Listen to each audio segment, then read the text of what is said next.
첫 시간이라 가지고 요한복음에 대해서 약간, 요한복음은 서론을 할 게 너무너무 많아요. 신학적으로 복잡한 것도 많고, 그러나 뭐 우리 새벽 예배 드리는데 또 신학교도 아닌데 지나치게 신학적인 것은 다 하지 않고 말씀을 이해하는 데 필요한 것들만 간단하게 이렇게 설명을 하겠습니다. 제가 이 새벽에 나올 때마다 설교를 5시 25분까지는 끝내야지, 그러고 올라오는데 잘 안 끝나죠. 그래서 5시 25분까지는 좀 새벽에 길게 듣는 거 힘들 것 같아가지고 좀 노력을 하려고 그러는데요. 자, 요한복음은 4개의 복음서, 우리 성경에는 4개의 복음서가 있는데, 이제 마태복음, 마가복음, 누가복음, 공관복음이라 그러죠. 세 복음서는 상당히 유사하고 비슷한 내용들로 구성되어 있지만, 요한복음을 읽어보면은 이 세 복음서하고는 좀 완전히 다릅니다. 읽다 보면은 상당히 다르다는 걸 우리가 알 수가 있어요. 뭐 신학적으로 깊이 사색하지 않더라도 상당히 다르다, 그런 생각을 우리가 할 수 있습니다. 그래서 이 사복음서 중에서 어떻게 보면은 내용이 이해하기 쉬운데, 다른 복음서들보다도, 그런데 또 그 말씀 속에는 가장 깊은 신학적인 사색이 담겨 있는 그런 말씀이 이 요한복음 말씀입니다. 요한복음은 누가 썼을까요?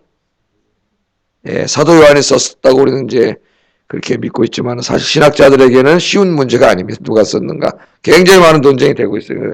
그런 건 하지 않겠습니다. 사도 요한이 우리는 저술했다고 그렇게 믿고 있습니다. 자, 12제자 중에 한 사람이죠. 12제자 중에 한 사람인 사도 요한이 기록했다. 저작 연대 언제 어디서 기록했느냐? 언제 기록했느냐도 저 한 120년, AD 120년에서부터 저 밑에 한 AD 60년까지 다양한데, 우리 복음주의 안에서는 대략적으로 한 AD 한 80년에서 85년 사이에 기록됐다고 생각하는 사람들이 많아요. 그냥 복음주의 안에서는. 그러나 이 요한복음을 읽어보면은 예루살렘 성전이 예루살렘 성전이 무너진 얘기가 나오지 않아요. 그러니까 예루살렘 성이 무너졌다는 것은 그들에게서는 굉장한 그 충격적인 역사인데, 그 이후에 기록됐다면 왜 그걸 충격적인 사건을 기록하지 않았을까? 그래서 영국의 C.H. 다드라고 하는 이런 신학자는 더 이른 시기인 60년에서 65년에 기록된 것으로 보는 사람도 있습니다. 이 마태복음, 마가복음, 누가복음, 요한복음에 전부 예루살렘 성전이 아직 무너지지 않은 것으로 나오기 때문에 거기에 초점을 둔다면 복음서들은 다 70년 이전에 쓰여진 것으로 볼 수도 있어요. 근데 하여튼 저작 연대를 이렇게 잘 모릅니다, 우리가. 근데 대략적으로 우리 복음주의 안에서는 80년에서 85년 사이에 쓴 것으로 기록되어 있고, 예루살렘 성전이 아직 무너진 사건이 안 기록된 것으로 봐서는 70년대 이전인 60년에서 한 65년에 기록됐을 수도 있다. 그 정도만 알고 있고요. 다른 책들 막 보면 저 100년 넘어가고 이런 것들은 다 자유주의 책들이에요. 그러니까 읽을 필요도 없어요. 또 사도 요한이 안 쓰고 누구 다른 사람이 썼다 이런 거 다 읽을 필요 없어요. 그런 책들 약 집어 던져버리면 돼요. 읽다가 다 자유주의 신학자들이 쓴 책입니다. 자, 요한복음은 왜 썼느냐? 이 기록 목적이 요한복음에 분명히 나와 있어요. 여러분 직접 찾아보겠습니다. 요한복음 20장. 요한이 밝혔어요. 내가 이 책을 왜 썼는지.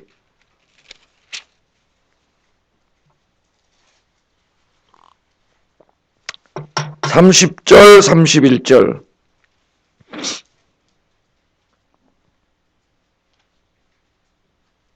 읽겠습니다. 시작.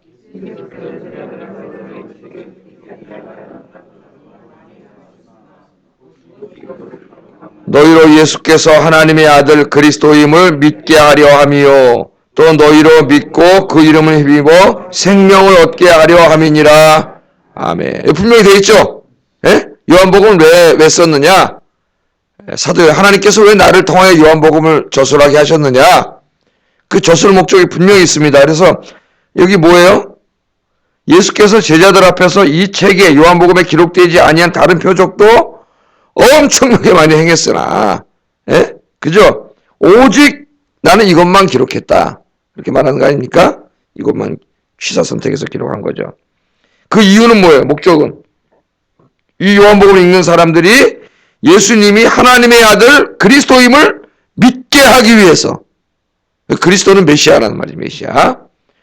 하나님의 아들 메시아임을 믿게 하기 위해서, 그리고 그것을 믿음으로 뭘 얻어요? 생명을 얻게 하기 위해서 내가 요한복음을 썼습니다. 그렇게 기록하고 있습니다. 여러분 이제 이 새벽에 요한복음 공부하면서 예수님이 하나님의 아들 메시아임을 조금도 의심하지 않고 믿고, 또 그 믿음을 통해서 영생을 얻는 여러분 되시기를 주의 이름으로 축복합니다. 요한복음을 읽으면 그런 축복이 있어요. 여기 분명히 밝혔죠? 자, 그래서 더 이상은 얘기하지 않겠어요. 목적이 분명히 나와 있다. 그 다음에 요한복음의 특징. 요한복음을 읽으면은 이상하게 그 마태복음, 마가복음, 누가복음에 그렇게 자주 등장하는 하나님의 나라, 혹은 하늘들의 나라, 천국이죠. 천국이란 말이 나오지 않아요. 한 번 나와요, 한 번. 예? 3장 3절에 딱 한 번 나와요. 나오지 않아요. 이상해. 예수님은 계속 하나님 나라에 대해서 설교하셨는데 하나님 나라에 대해서 나오지 않습니다. 요한복음을 읽으면 하나님 나라나 천국에 대해서 강조하기보다는 영생에 대해서 강조해요. 영생. 영생이라는 말이 나와요. 하나님 나라라는 말보다는 영생이라는 말이 나온다. 그래서 그것을 우리가 염두에 두고 요한복음을 읽으면 영생에 대해서 좀 이따 설명할 때 제가 말씀을 드리겠어요. 자, 또 하나 이제 이 사람들이, 이건 좀 굉장히 신학적인 건데, 이 요한복음은 헬라 사상인가 히브리 사상인가, 이게 하여튼 엄청나게 요한복음을 연구하는 사람들에게는 연구되어 왔습니다. 이것은 결론을 간단하게 내리겠어요. 이 요한복음은 헬라 사상에 물들어 있는 사람들에게, 이걸 아까 얘기를 안 했구나. 이 요한복음은 사도 요한이 어디에 있을 때 썼냐면, 우리 복음주의에서는 에베소에 있을 때 저술했다고 우리는 그렇게 생각합니다. 에베소, 가장 확실한 게 에베소예요. 뭐 알렉산드리아에서 썼다는 사람도 있고 안디옥에서 썼다는 사람도 있지만 가장 분명한 것은 에베소예요. 왜? 사도 요한이 에베소에서 오래 목회하고 나중에 그 요한계시록을 쓰죠. 반모섬에서.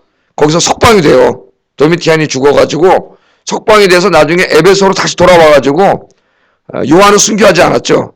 살아있는 순교. 유일하게 예수님 제자 중에서 오랫동안 살았다릅니다. 굉장히 오랫동안 살아서 폴리갑이라고 하는 사람이 만났고 밑에 배웠다르니까요. 오랫동안 살면서 에베소에서 가르쳤어요. 목회를 하고. 가장 가능성이 있는 것은 에베소입니다. 에베소.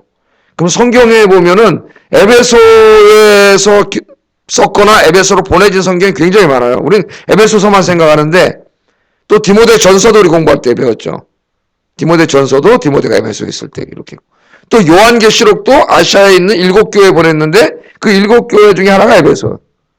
또 요한복음은 사도 요한이 에베소에 있을 때 거기서 기록한 성경이에요.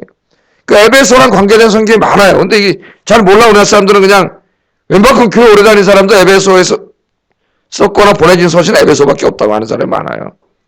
여러분이 이제 굉장히 많은 걸 아시는 거예요. 자, 그래서 이 헬라 철학과 사상에 물들어 있는 사람들에게 복음을 전해야 되는데, 그냥 이 복음은 원래 유대 사상 아니에요. 유대인들, 유대교, 이스라엘에서 나왔잖아요. 히브리적 사상이고, 이걸 그냥 갖다 전하면은 잘 효과가 없을 것 같으니까 사도 요한이 깊은 신학적 묵상을 해가지고 이 복음을 전할 때에 헬라 사람들에게 익숙한 그런 철학적인 범주나 언어들을 사용해가지고 그 언어로 복음을 증거한 게 요한복음이다. 그러니까 싸울 필요가 없다. 이게 헬라 사상이, 히브리 사상이. 그러니까 이제 벌써 우리 이제 들어가면 로고스라는 말이 벌써 나오면서 헬라의 철학적 범주를 사용해요. 사도 요한이. 그러니까 요한복음 누구에게 썼다 그러면 헬라 사상이, 히브리 사상이냐, 이거 몇십 년 싸웠어요. 신학자들이. 그래서 1957년부터 이제 요한복음의 세 관점이 나와가지고 이런 게 없어지는데, 뭐 오늘 신학교도 아니고 그런 거 우리가 배울 필요도 없고. 하여튼 중요한 거는 헬라 철학과 사상에 오염돼서 거기 아주 익숙해 있는 그 사람들에게 히브리 사상으로 기록된 복음을 전해야 되는데, 그냥 히브리 언어와 사상으로만 전하면 잘 이해가 안 될 것 같으니까 헬라인들에게 익숙한 철학적인 언어나 범주를 사용해가지고 사실은 내용은 다른 거죠. 복음을 전했다. 그러니까 굉장히 깊은 사색이 있는 거예요. 요한복음에. 그 정도만 알고, 그 대표적인 게 이제 벌써 1장 1절부터 나와요. 본문으로 바로 들어가겠습니다. 1장 1절 한번 읽어보겠습니다. 시작.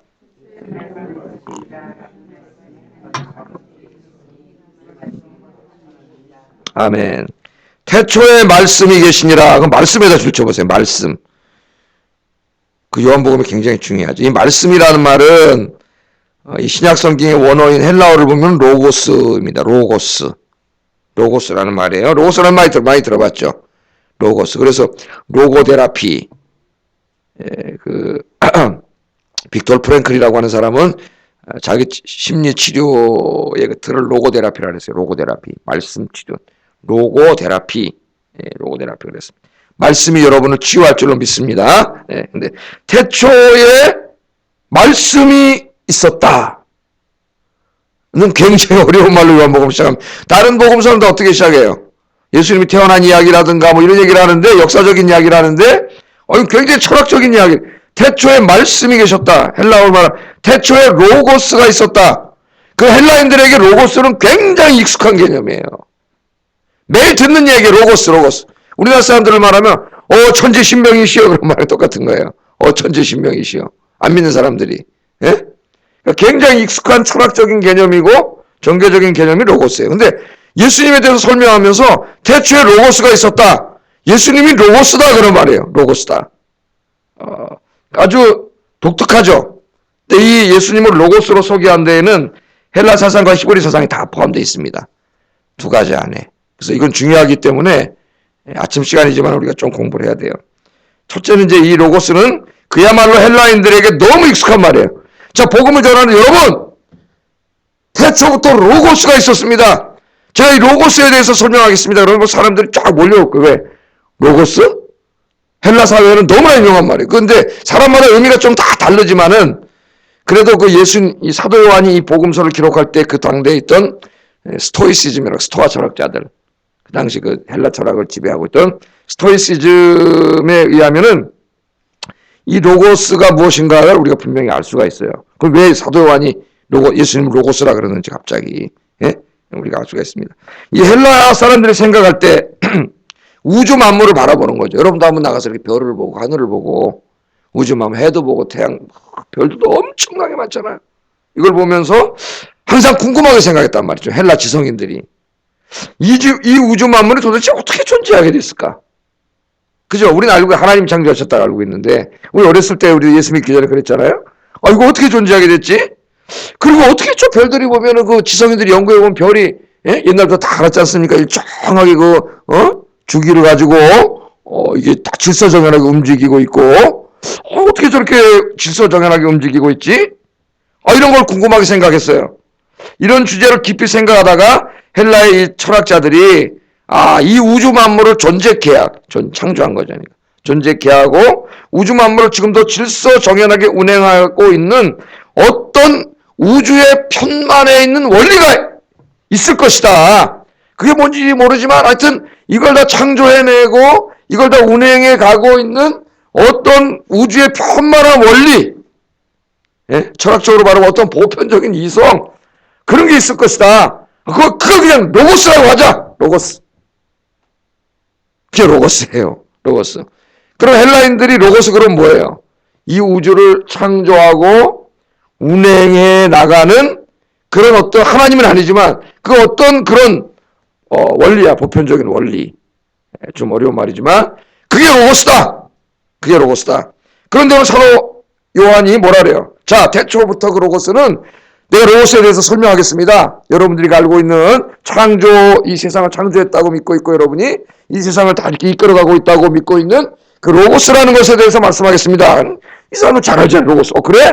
로고스? 이 로고스는 창세전부터 있었습니다. 그렇게 얘기하는데 그 로고스가 바로 뭐냐면은 여러분이 잘 알지 못하고 말하고 있는 그 로고스가 바로 예수님입니다. 예수님입니다. 그렇게 설교를 하는 거예요. 머릿속에 쏙 들어오겠죠. 그들에게. 그 예수님이 바로 이 세상을 창조하시고 이 세상을 운행해 가시는 분이시고 이 세상을 구원하시는 구원자입니다. 여러분이 알고 있는 로고스가 바로 비인격적인 어떤 세상의 원리가 아니라 인격적인 예수님입니다. 그렇게 헬라인들에게 전하기 위해서 예수님을 로고스라고 한 거예요. 그런데 이 로고스에는 또 히브리 사상이 있어요. 유대인들도 에베소에 많았거든요. 로고스는 히브리 말로 하면은 다바르. 그건 뭐냐면 하나님의 말씀이잖아요. 하나님의 말씀. 그러니까 유대인들은 어떻게 들었을까요? 헬라인들은 로고스? 로고스 하면 이 세상을 창조하고 운행하는 존재인데 그게 예수님이라고? 이렇게 들었겠죠. 유대인들은 어떻게 들었을까요? 로고스는 나바른데? 하나님의 말씀인데? 저 예수님이 하나님의 말씀이라고? 하나님의 말씀이 뭐였어요? 세상을 창조했잖아요. 태초에 하나님 말씀이 계시니 이 말씀으로 빛이 있으라! 빛이 있었고 말씀으로 창조했어요. 그런데 지금 유대인들은 어떻게 들었을까요? 그 세상을 창조하시던 수단인 그 하나님의 말씀이 인격화되어서 지금 이렇게 인간의 몸을 입고 오신 분이 바로 예수님이다. 예수님이 바로 누구예요? 그러면 이분이 바로 창조주요, 이분이 바로 섭리자요, 이분이 바로 구원자다. 똑같은 말이에요. 똑같은 말. 양쪽 사람들에게 똑같이 들렸어요. 기가 막힌 말이에요. 이 로고스가. 예수님은 바로 누구예요? 하나님의 말씀. 그분이 바로 창조주요, 섭리자요, 구세주다. 이 로고스라는 한 말로 히브리인들에게도 헬라인들에게도 지금 요한이 그렇게 이야기하고 있는 겁니다. 그러니까 로고스라는 말은 헬라어예요. 헬라의 그 철학적인 범주야. 이 세상을 창조한. 예? 로고스라는 말을 사용해요. 그러니까 헬라 사상이네? 근데 그게 아니란 말이에요. 그 로고스라는 말을 사용했지만 그 로고스는 헬라인들이 이해하던 로고스가 아니라 사실은 누구를 설명하기 위해서 사용한 거예요. 내용은 전혀 다르죠. 그분이 바로 누구예요? 예수님이다. 예수님이다. 예를 들면 우리나라에 와가지고 전도하려고 선교사들이, 여러분 제가 천지신명에 대해서 말씀드리겠습니다. 그렇게 해놓고 사람들 뭐 하는가, 천지신명이 바로 예수님입니다. 그러면 설교하는 똑같단 말이에요. 그렇게 이 복음을 증거했습니다. 자, 그런데 오늘 이 말씀에 보면 요한복음을 보면 두 가지로 크게 강조를 하고 있는데, 이 서론 부분에서 예수님이 누구냐 하면은 바로 1장 1절 다시 한번 읽어보겠습니다. 시작.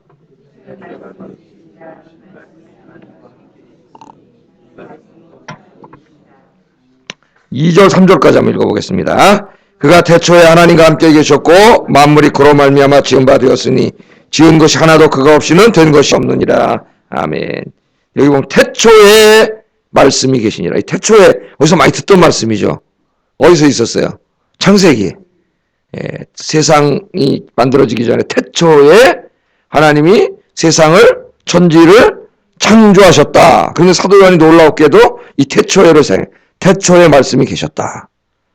그러니까 지금 누구예요? 이 말씀이 누구예요? 이 로고스가 예수님이잖아요. 예수님.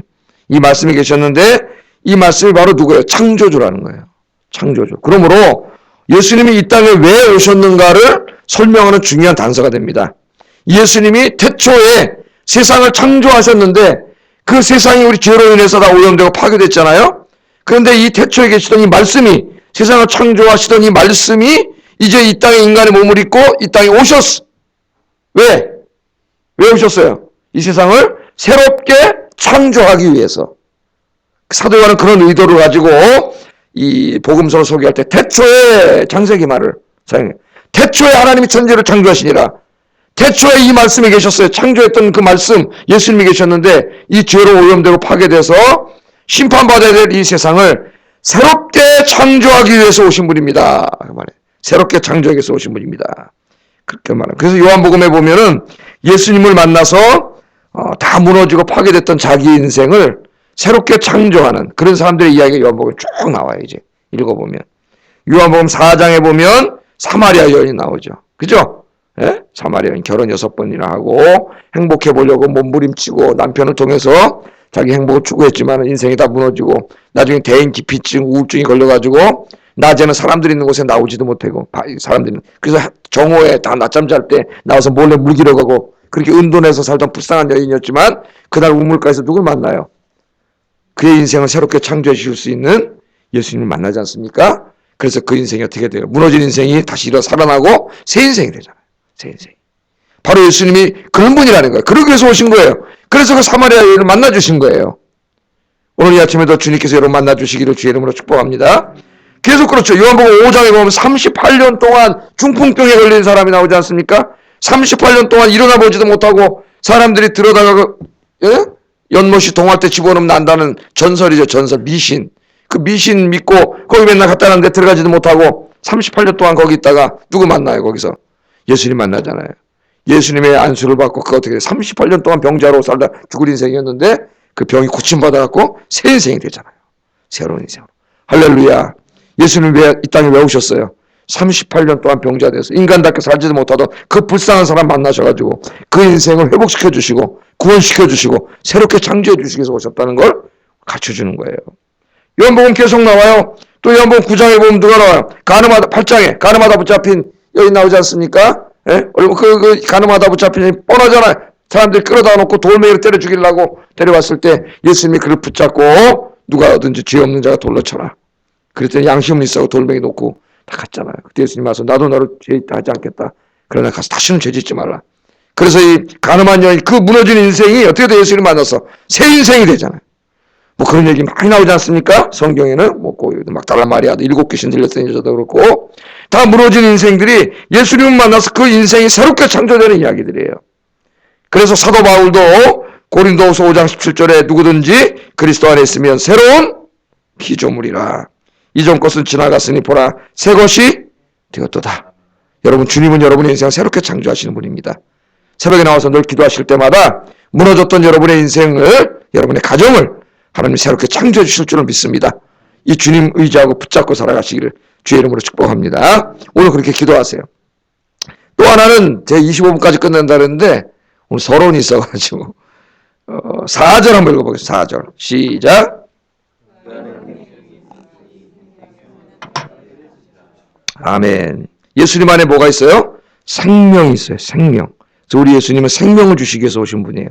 여러분을 구원해서 여러분의 인생을 새롭게 창조하고 새 인생으로 남은 인생을 주님과 함께 행복하게 살기 위해서 오셨을 뿐만 아니라 다가올 세대, 제가 더 설명 안 해도 알겠죠? 우리 이제 새벽과는 늘 설명해서 이 세대와 올 세대 앞으로 이 땅에 이르면 하나님의 나라 천국에서 살아갈 생명, 그게 바로 요한복음에서 말하는 영생입니다. 영생. 그 영생이라는 말은 원래 헬라에서는 사람이 죽으면 육은 썩어버리고 그 영혼이 사는 게 영생이에요. 헬라인들에게 익숙한 개념이에요. 그 영생을 준다 그러면 그렇게 생각할 거예요. 헬라인들은. 헬라인들에게 잘 알려진 영생이라는 말을 예수님은 전혀 다른 의미로 사용하죠. 그게 뭐예요? 나는 부활이요 생명이니. 육신은 썩어서 없어지고 영혼만 구원받는 게 아니고 이 육신이 부활하고 구원받는다는 것을 가르쳐주고 우리 하나님이 주시는 영생은 바로 이 세상을 주님이 다 새롭게 창조한 다음에 그 하나님의 나라에서 살아가려면 그 나라에 합당한 생명을 받아야 된다 그랬죠. 그 나라에서 살아가는데 합당한 생명이 성경에서 말하는 생명이고 영생이에요. 영생. 우리가 이 땅에서 살고 있는 이 생명은 영생이 아니죠. 이 생명 죽잖아요. 늙고 병들고 좀 있으면 죽어 없어지고 안 죽을 사람이 어디 있어요? 조금 다 여기 50년 후에 웬만한 사람이 여기 다 50년 후에 다 없잖아요. 그러나 우리에게는 예수님 안에 있는 자, 예수 믿는 자에게 뭘 주셨어요? 생명. 요한복음에서 말하는 영생. 그 영생은 뭐예요? 올 세대의 삶. 하나님 나라에서 살아가는데 필요한 생명. 이 생명이 아니라 그 생명, 그게 영생이죠. 영생. 그 생명을 주시기 위해서 오셨다. 요한복음의 목적도 뭐예요? 예수님이 하나님의 아들 메시아임을 믿게 하고 바로 그 영생을 얻게 하기 위해서 여러분에게 영원한 생명 얻게 하기 위해서 요한복음 썼다 그러잖아요. 여러분은 이미 영생을 얻은 분인 줄로 믿습니다. 그러니까 이제 죽음에 대한 불안과 공포와 두려움을 벗어나서 영생에 대한 소망, 하나님의 나라에 대한 소망을 갖고 사시기를 주의 이름으로 축복합니다. 그래서 하나님 나라 대신 영생을 쓴 거예요. 같은 말이거든 사실 이게. 같은 말이잖아요. 천국 가세요. 하나님 나라 가세요. 그 말이나 하나님 나라에서 살아갈 생명을 얻으세요. 같은 말이잖아요. 그런데 헬라인들을 주로 대상으로 하다 보니까 하나님 나라는 무슨 말인지 잘 몰라. 그러니까 그들에게 익숙한 개념인 영생이라는 말을 사용하지만 다른 의미죠. 의미는 그렇게 해서 영원한 생명을 주셨어요. 그래서 이 시간 아침에 기도하겠습니다. 눈 감고 기도하겠는데 요한복음 아침 우리가 읽어가려는데 하나님 이 말씀을 읽으면서 내 말씀이 진리 위에 굳건히 서게 하시고 요한복음 하나님이 기록하신 목적이 있습니다. 예수님이 하나님의 아들 메시아임을 내가 조금도 흔들리지 않고 믿을 뿐만 아니라 영생을 얻게 하기 위해서 이 말씀을 우리에게 주셨는데 이 말씀을 새벽에 들으면서 내가 영원한 생명에 대한 확신이 생기게 하시고 또 우리 창조주 하나님께서 내 인생을 완전히 새롭게 창조해 주셔서 우리 가정도 완전히 새롭게 창조해 주시고 우리 아영교회도 하나님 완전히 새롭게 창조해 주셔서 주님 기쁘게 하는 인생을 살게 해주세요. 같이 기도하겠습니다.